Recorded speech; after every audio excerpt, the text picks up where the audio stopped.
Allô la famille Elim, j'espère que vous allez bien. On se retrouve cette semaine pour parler de la comparaison, l'emprise que la comparaison a sur nous en tant que chrétiens. J'aimerais commencer tout d'abord à parler un peu de certains types de comparaisons qu'on retrouve chez les mondains, on va dire. On a des comparaisons un peu plus physiques qui est liées à l'esthétique, à la beauté et à toutes ces choses. On a ensuite des comparaisons plus financières, donc qui a le plus d'argent, qui est plus riche que l'autre, qui a le meilleur emploi. Il y a aussi des comparaisons qui sont plus académiques, par exemple liées à l'école, qui a les meilleures notes, la meilleure note de la classe, qui est le premier dans toutes les matières. Et vraiment, il y a plusieurs types de comparaisons qu'on pourrait retrouver encore plus chez les mondains. C'est une compétition qui est infinie, qui est sans relâche vraiment. On n'est jamais capable de être meilleur que l'autre. Car si on est meilleur dans un certain domaine, on va avoir plus de faiblesses dans un autre domaine et c'est là que ça va toujours venir nous nuire, venir nous accabler parce que c'est ça, on veut juste tellement être bon, être le meilleur finalement. Pourquoi j'ai envie de parler de la comparaison aujourd'hui, c'est que je vois souvent, par exemple, à l'église, et pas nécessairement la mienne, mais juste chez les croyants en général, on a beaucoup de tendance à vouloir être bien perçu, on fait vraiment attention à notre image et tout, et ça fait comme un peu un chrétien qui est superficiel parce que le chrétien cherche tellement à être parfait et on cherche tellement à être comme Jésus, on tend vers la perfection, mais nous ne sommes pas parfaits et on doit le reconnaître, on doit avoir l'humilité qui habite en nous. Donc j'ai fait une petite définition de ce que c'est la comparaison selon moi. La comparaison, c'est comme un duel qui est perpétuel entre qui possède la meilleure place, qui possède la meilleure position, les meilleures opportunités, etc. Ce qui devient un piège parce qu'on devient amer et le sol de notre cœur devient aride, sec et où les fruits de l'esprit ne peuvent pousser. Donc c'est vraiment un piège de l'ennemi quand on cherche à se comparer avec notre frère ou notre sœur parce que ce n'est pas l'objectif que Dieu a en tête pour nous. Parfois on peut trouver chez le chrétien qu'il y a plusieurs idoles en lui, qu'il crée une image idéale de lui pour faire envier les autres et c'est là que la vanité devient comme un métier pour lui où il s'arrange pour susciter l'intérêt et l'attention sur lui. Et un des moyens, des outils les plus utilisés aujourd'hui, c'est les médias. Les médias est un moyen extrêmement populaire aujourd'hui pour faire transparaître cette image du chrétien modèle, du chrétien parfait pour justement dire aux autres, regardez-moi, voici qui je suis et je suis vraiment au-dessus des autres. Donc, nécessairement, les médias, ça peut être un piège, mais on doit toujours faire attention à qu'est-ce que Dieu nous dit, qu'est-ce que Dieu nous demande de faire quand on utilise les médias. Les médias viennent vraiment susciter l'intérêt, ce qui amène l'attention sur le chrétien qui se dit modèle et finalement, ça nous amène rapidement à nous comparer. On se dit que finalement, cette personne qui est au travers de l'écran est réellement plus avancée dans sa relation avec Dieu que nous qui regardons la vidéo. On se dit, ben, cette personne en connaît tellement sur la parole, en connaît tellement sur Dieu, ça sert à rien au final de vouloir rivaliser avec cette personne au travers de l'écran. On se dit au final que ça ne sert à rien de rivaliser avec ce chrétien parce qu'il en connaît tellement sur la parole de Dieu, il en connaît tellement sur les ministères et tout, il a tellement d'opportunités, ça ne sert juste à rien de se mobiliser ou de répondre à l'appel de Dieu parce que, regarde Seigneur, il y a tellement de serviteurs, il y a tellement de personnes qui te servent avec passion.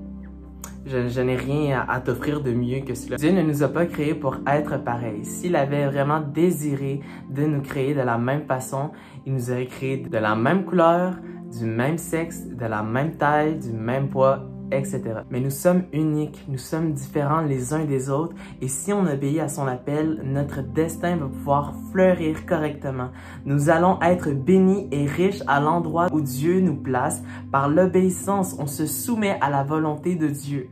Quand on place Dieu avant toute priorité, il nous change, nous transforme et nous fait évoluer. Mais si au contraire, on se laisse emporter par les désirs de la chair, on place notre regard majoritairement sur les autres et qu'on ne se soucie plus de ce que Dieu attend de nous, on est destiné à perdre. Un passage en Galates 1, 6 et 7. « Je m'étonne que vous vous détourniez si vite de celui qui vous a appelé par la grâce de Christ pour passer à un autre évangile.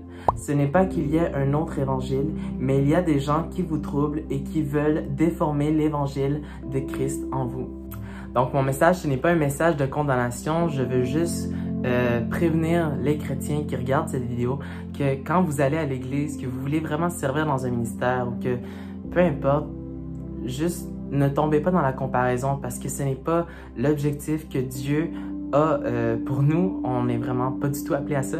On est appelé à le servir avec humilité, avec droiture, avec passion, mais vraiment pas de se comparer, de commencer à rivaliser avec nos frères et nos sœurs parce que ce n'est vraiment pas l'objectif. Et si c'est votre objectif, vraiment ressourcez-vous dans la parole, vous avez un problème.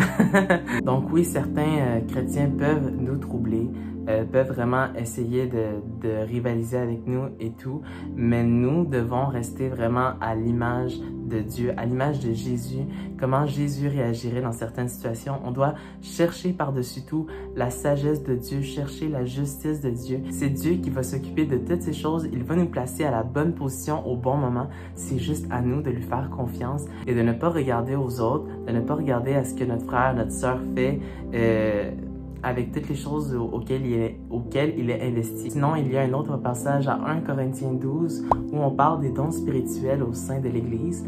Certains ont le don d'enseignement, certains ont le don du discernement, certains ont le don de la foi spéciale, certains ont le don de guérison, certains ont le don des langues, de l'interprétation des langues et ça continue.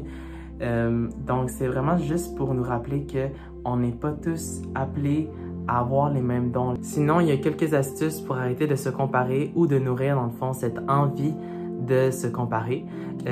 Par exemple, de s'impliquer, de s'engager plus à l'Église, donc au sein des ministères des enfants, des techniciens, des médias, peu importe, parce que ça pourrait nous en apprendre plus sur nous-mêmes, faire grandir des talents cachés qu'on ne soupçonnait pas avoir. On peut aussi en parler avec un frère, une sœur, un pasteur, peu importe, simplement pour leur confier les difficultés, les défis qu'on traverse. Des fois, ça peut vraiment être lourd. Des fois, on se sous-estime tellement, on pense que Dieu n'a pas réellement de plan pour nous, mais c'est tellement faux. Dieu a des plans. Jérémie 29, 11, on a vraiment un but, peu importe c'est lequel. Dieu ne nous a pas créés par hasard. Il a vraiment quelque chose de précis à nous apporter sur notre chemin. Donc, nécessairement, on n'est pas juste appelé à aller le dimanche matin et simplement recevoir. On est appelé à s'impliquer et vraiment à donner de nous-mêmes. Sinon aussi, ce qui est important, c'est de vraiment lire la parole parce que ça va nous en apprendre plus sur notre identité. C'est quelque chose qui est récurrent. La parole, c'est un truc pour tout, c'est le remède à tout. Donc, c'est vraiment important d'aller voir qu'est-ce que la Bible dit sur nous, que nous ne sommes pas juste des enfants qui est orphelin. On n'est pas orphelin. Avec Dieu, on est appelé fils, prince et princesse. On est vraiment quelqu'un. Nous sommes quelqu'un, nous sommes héritiers du royaume. Donc, on a vraiment un objectif, on a quelque chose à apporter et à amener. Sinon, j'espère que ce message vous a béni, encouragé et fortifié. Et on va se revoir dans la prochaine vidéo. Bye!